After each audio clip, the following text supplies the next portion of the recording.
Hello friends, मैं आकांक्षा GK with आकांक्षा में आपका स्वागत करती हूँ। फ्रेंड्स, आज हम हमारा नेक्स्ट पार्ट पढ़ने वाले हैं मुख्य परीक्षा का। ये 11वां भाग होगा जिसमें हम ये पढ़ रहे हैं। इसके पहले हम इसके 3 मार्कर पढ़ चुके हैं और 6 मार्कर कुछ 6 मार्कर 2 से 3 बचे हुए हैं, तो हम आज कंप्लीट करके फिर हम 15 मार्कर नेक्स्ट वीडियो में पढ़ेंगे। 6 से ज़्यादा बचे हैं 6 मार्कर, तो वो हम नेक्स्ट वीडियो में पढ़ेंगे। जितना भी बचेगा, जितना आज हो पाएगा अच्छे से हम आज पढ़ लेंगे। सभी आंसर फ्रेम्ड हैं, मैप के थ्रू हैं और फ्लो चार्ट के साथ हैं। बस आपको इनको याद करना है और लिखना है। ये मेरे नोट्स में भी आपको इंक्लूडेड मिलेंगे सभी पेपर्स के। कोई टॉपिक छूट जाता है तो वो आपको मेरे पेड ग्रुप में मिल जाएगा, या कोई पेपर का कोई क्वेश्चन छूट जाता है तो वो आपको मेरे पेड ग्रुप में मिल जाएगा। पहला है मध्य प्रदेश की जनसंख्या वृद्धि दर का वर्णन करो। क्या है? मध्य प्रदेश की जनसंख्या वृद्धि दर का वर्णन करो। ये आपको मेरे मध्य प्रदेश के स्पेशल जो नोट्स हैं उसमें मिल जाएगा ये वाला क्वेश्चन।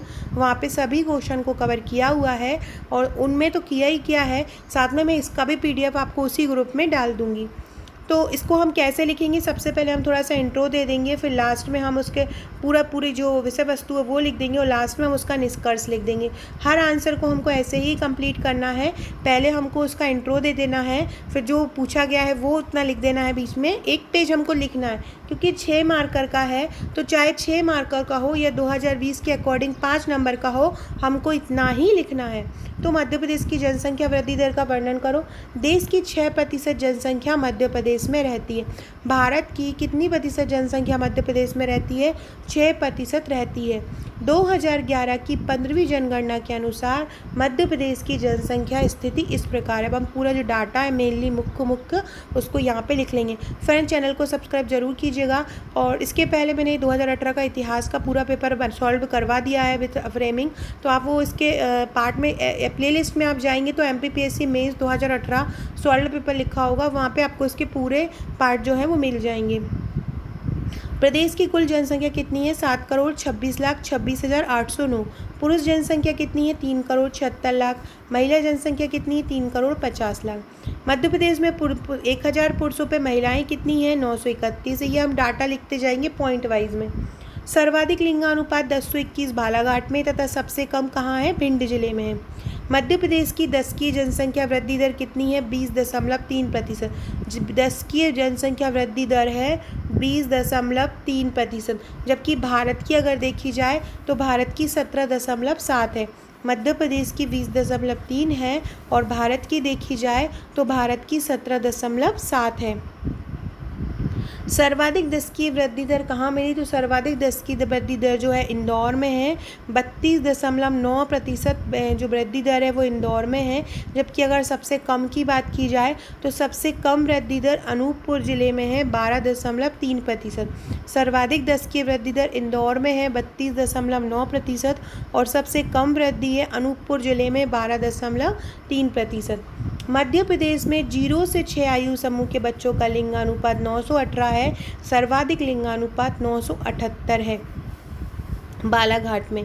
तो फ्रेंड्स, ये हमने पूरे आंकड़े देखे, तो फिर हम लिखेंगे उपरोक्त आंकड़ों के विश्लेषण से स्पष्ट है कि 2011 से 2001 से 2011 में स्थिति बेहतर हुई है, लेकिन शिशु लिंगानुपात कम हुआ है, जिससे प्रदेश में सरकार बेटी बचाओ बेटी पढ़ाओ के माध्यम से बढ़ाने का प्रयास कर रही है। तो इस प्रकार से हम मध्य प्रदेश की जनसंख्या वृद्धि दर के बारे में लिख सकते हैं। अब हम नेक्स्ट क्वेश्चन पढ़ते हैं। नेक्स्ट क्वेश्चन क्या है? नेक्स्ट है मध्य प्रदेश में मिट्टी अपरदन की समस्या से ग्रस्त क्षेत्रों का विवरण देते हुए मिट्टी अपरदन को रोकने के उपाय बताइए। तो देखिए, हमने सबसे पहले क्या होता है अपरदन वो लिख दिया, फिर हमने उसके कारण लिख दिए और फिर हमने उसके यहाँ पे उपाय लिख दिए। तो एक पेज में हमने ये पूरा आंसर कंप्लीट किया। पहले मिट्टी अपरदन क्या होता है ये लिखा, फिर हम उसको क्या कारण है कि मिट्टी अपरदन होता है, फिर हम इसको किस तरीके से रोक सकते हैं। तो क्या होता है हम देखते हैं। नदियों के बहाव और तेज़ वर्षा की बूंदें मृदा की सतह पर गिरती हैं। जो मिट्टी की सतह होती है, जब नदियों का तेज़ बहाव होता है और तेज़ वर्षा की बूंदें होती हैं तो उसकी सतह पर ही गिरती हैं। तो क्या होता है, जो मृदा होती है तो उसका जो ऊपर का पार्ट होता है वो पानी के कारण क्या होता है, अलग हट जाता है। तो ये मृदाकर जल प्रवाह वायु प्रवाह के कारण एक स्थान से दूसरे स्थान पर, अब मिट्टी का जो ऊपरी सतह निकल गई तो अब वो पानी के द्वारा हवा में उड़कर एक स्थान से दूसरे स्थान पर चली जाती है। इसे ही को हम मृदा अपरदन कहते हैं। मध्य प्रदेश के उत्तर पश्चिमी क्षेत्र में यह समस्या विकराल रूप से है। कौन से उत्तर पश्चिमी क्षेत्र में, जैसे कि भिंड, मुरैना, चंबल साइड, जहाँ पे बीहड़ क्षेत्र बोलते हैं, वहाँ पे क्या होता है, घाटियों से बहती हुई नदियाँ आती हैं, तो जिसके कारण वो मिट्टी को अपने साथ ले जाती हैं, और इसलिए वहाँ पे बहुत सी जो क्षेत्र है वो बीहड़ है, और वहाँ मृदा अपरदन की समस्या बहुत ज़्यादा है। क्या कारण है मृदा अपरदन के, पढ़ते हैं हम। नंबर 1, त्रुटिपूर्ण कृषि प्रणाली। कृषि प्रणाली हमारे यहाँ बहुत ज़्यादा त्रुटिपूर्ण है। भूमि को खाली छोड़ना, भूमि को अगर खाली छोड़ देते वह उस समय फसल नहीं उगाते तो क्या हो जाता है, नदी के तेज बहाव से ऊपर की परतें चली जाती हैं। वनों में आग लगा देते हैं तो इससे मृदा अपरदित हो जाती है। वृक्षों का अविवेकी वृक्षों का बिना बुद्धि के द्वारा लगातार कटाव कर रहे हैं। चारागाह जो क्षेत्र है उसको चारागाह क्षेत्र में ना बदलकर कृषि भूमि में बदल देते हैं। तो ये सभी कारण है जिसके कारण भूमि अपरदित होती है। वृक्षों का विवेकीपूर्ण कटाव, वनों में आग लगना, भूमि को खाली छोड़ना, त्रुटिपूर्ण कृषि प्रणाली और चारागाह क्षेत्र को कृषि भूमि में बदलना। अब हम इसके लिए उपाय क्या कर सकते हैं, तो ड्रिप जो पद्धति होती है सिंचाई की, मतलब बूंद बूंद सिंचाई, उसका हमें प्रयोग करना चाहिए। तो हम लिखेंगे सिंचाई की बूंद बूंद पद्धति का प्रयोग किया जाए। नदियों एवं घाटियों में वृक्षारोपण करना, नदी और जो घाटियाँ होती हैं उनमें वृक्षारोपण किया जाए। मतलब वृक्षारोपण तो हर जो प्राकृतिक कोई भी आपदा समस्या का इलाज है। परती या खाली भूमि ना छोड़ना, कभी भी खाली भूमि नहीं छोड़ना। वृक्षों की कटाई, जितना ज़्यादा हो सके वृक्षों की कटाई पर रोक लगाना। तो ये कुछ उपाय हैं जिसके द्वारा मृदा को अपरदित होने से बचाया जा सकता है। 2018 का ये मोस्ट इम्पॉर्टेंट क्वेश्चन है, 6 नंबर में ये आया था। 2000 आप ये मत सोचिए 2018 में आया था तो 2019 के मेंस में नहीं आएगा। 2000 जो बहुत से ऐसे क्वेश्चन है, जैसे कि 2016 में वो आया था आपका मध्य प्रदेश के पर्यटन स्थलों पर निबंध लिखिए इतिहास में, तो वही सेम टू सेम क्वेश्चन 2018 में भी आ गया, 2016 में आया तो 2017 में भी आ गया। हिंदी का विश्व सम्मेलन वाला प्रतिवेदन 2 सालों में लगातार आया। तो इस प्रकार जो है लगातार भी क्वेश्चन पूछ लेते हैं, तो आपको बस प्रीवियस ईयर्स अगर आप कर लेते हैं ये पेपर तो आपका 70% कवर हो जाता है। साथ ही साथ अगर आप ये हैंड रिटन, अगर आपने मेरे नोट्स नहीं लिए हैं और आप केवल सॉल्व पेपर लेना चाहते तो ले सकते हैं। इसकी कीमत 1500 रुपये है और इसमें कुरियर चार्ज जहाँ आप रहते हैं उसके हिसाब से लग जाएगा। 2014 से 2018 तक का आपको ये प्रीवियस ईयर्स के सभी पेपर्स का सॉल्व पेपर मिल जाएगा। नेक्स्ट क्वेश्चन देखते हैं। मध्य प्रदेश में सोयाबीन उत्पादक क्षेत्रों का वर्णन करो, इसके विस्तार के कारण लिखो। मध्य प्रदेश में सोयाबीन उत्पादक क्षेत्र कौन कौन से हैं वो हमको लिखना है। तो मध्य प्रदेश में सोया उत्पादन में विश्व स्तर की ख्याति प्राप्त है। मतलब मध्य प्रदेश को जो सोयाबीन का उत्पादन होता है वहाँ पर विश्व स्तर की ख्याति प्राप्त होती है। देश के कुल सोया उत्पादन का 57.4% मध्य प्रदेश में उत्पादित होता है। भारत का जो कुल सोया उत्पादन है उसका 57.4% जो है वो मध्य प्रदेश में होता है। इसके अलावा महाराष्ट्र, राजस्थान व उत्तर प्रदेश में भी सोयाबीन का उत्पादन होता है। कहाँ? महाराष्ट्र, राजस्थान व उत्तर प्रदेश में। मध्य प्रदेश के उज्जैन, इंदौर, देवास, शाजापुर, होशंगाबाद, सीहोर, मंदसौर, रतलाम आदि जिलों में भी सोयाबीन उत्पादित होता है।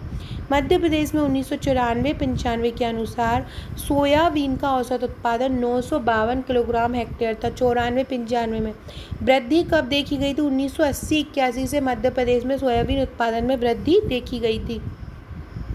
वर्ष 2009-10 में सोयाबीन का उत्पादन 6406 मीट्रिक टन हो गया। वर्ष 2009-10 में सोयाबीन का उत्पादन कितना हो गया? 6406 मीट्रिक टन हो गया। सोया उत्पादन में प्रदेश का दूसरे दशक में भी प्रथम स्थान रहा है। प्रदेश में इसके उत्पादन के लिए सोया प्रोसेसिंग इंडस्ट्रीज़ को भी प्रोत्साहित किया गया है तथा देश की कुल 152 सोया प्रोसेसिंग यूनिट में अकेले मध्य प्रदेश की में ही 72%, मतलब भारत में जो 152 सोया प्रोसेसिंग यूनिट में उसमें मध्य प्रदेश की ही 72% यूनिट है। मध्य प्रदेश देश में सोयाबीन का सबसे बड़ा उत्पादक है। एक अनुमान के तौर पर राज्य के 44 जिलों की 50 लाख हेक्टेयर भूमि में 2010-11 के अनुसार सोयाबीन का उत्पादन किया जा रहा है। सोयाबीन ने खाद्य तेल की मांग पूर्ति को सहयोग दिया है। खाद्य तेल की कमी को पूर्ण करने के लिए प्रदेश में कई सोया खाद्य तेल संयंत्र स्थापित किए गए हैं। इससे मध्य प्रदेश की आर्थिक स्थिति को सुदृढ़ता प्राप्त हुई है, क्योंकि हम सोया से खाद्य तेल भी बना रहे हैं। और तो उससे क्या हो रहा है कि मध्य प्रदेश की आर्थिक स्थिति को मजबूती मिली है। सो फ्रेंड्स, ये थे हमारे आज के क्वेश्चन। ये मेरा हार्ड कॉपी का पैकेज है, इसमें आपको ये प्रीवियस ईयर्स के पेपर भी मिलेंगे। ये 21 आपको ये पेड ग्रुप मिलेगा। यहाँ पे आपको रिवीजन क्वेश्चन दिए जाते हैं, नए नए आंसर्स दिए जाते हैं जो मेरे ही द्वारा हैंड रिटन लिखे हुए होते हैं। तो आप यहाँ पे जैसे ही आप नोट्स परचेस करेंगे, आपको इन 21 पेड ग्रुप में जोड़ लिया जाएगा। और आपका जो पैकेज है वो 85 रुपये का है। आप जहाँ रहते हैं उसके हिसाब से आपका कुरियर चार्ज लग जाएगा। और सॉफ्ट कॉपी भी अगर आप लेना चाहते हैं तो सॉफ्ट कॉपी भी ले सकते हैं। सॉफ्ट कॉपी का प्राइस 5200 रुपये। अगर आपके पास प्रिंटर है तो आप सॉफ्ट कॉपी से ये सभी निकाल सकते हैं। टेस्ट सीरीज़ जो है ग्रुप में आपका जैसे ही कोर्ट का फैसला हो जाता है 20 के बाद, तो हम कोर्ट टेस्ट सीरीज़ जो चालू कर देंगे। जो रिवीजन क्वेश्चन दे रही हूँ उनको अच्छे से अपनी कॉपी में लिखिए, याद कीजिए और रट डालिए। और डिस्क्रिप्शन में लिंक मिल जाएगी आपको टेलीग्राम और व्हाट्सएप की, तो वहाँ पे आप उस पर जुड़ सकते हैं। और वहाँ से आपको मेरे पब्लिक ग्रुप में ऐड हो जाएंगे। वहाँ पे आपको अलग अलग कोचिंग का नोट्स मिलता रहेगा, साथ में मेरे वीडियोस के अपडेट भी मिलते रहेंगे। Okay friends, thank you.